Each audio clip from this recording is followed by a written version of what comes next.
சென்னையில் காலி மனைகளை வைத்திருப்போர் முறையான பராமரிப்பு பணிகளை மேற்கொள்ளவில்லை என்றார் கடும் நடவடிக்கை எடுக்கப்படும் என்று மாநகராட்சி நிர்வாகம் எச்சரிக்கை விடுத்துள்ளது. இது தொடர்பாக வெளியிடப்பட்டுள்ள வழிகாட்டு நெறிமுறையில் கொசுக்கள் உற்பத்தியாகும் வகையில் காலி இடத்தை வைப்பது, குப்பைகளை குவித்து வைப்பது, வீணான பொருட்களை தீயிட்டு கொளுத்துவது போன்ற செயல்களில் ஈடுபடுவோருக்கு முதற்கட்டமாக 25,000 ரூபாய் அபராதம் விதிக்கப்படும் என்று தெரிவிக்கப்பட்டுள்ளது.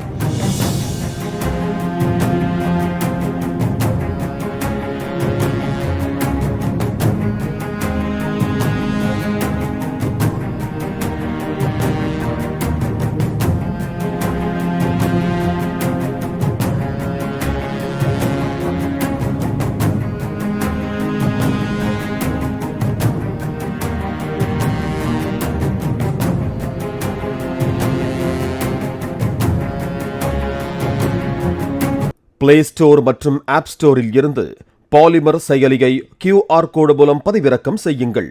செய்திகளை உடனுக்குடன் பெறுங்கள்.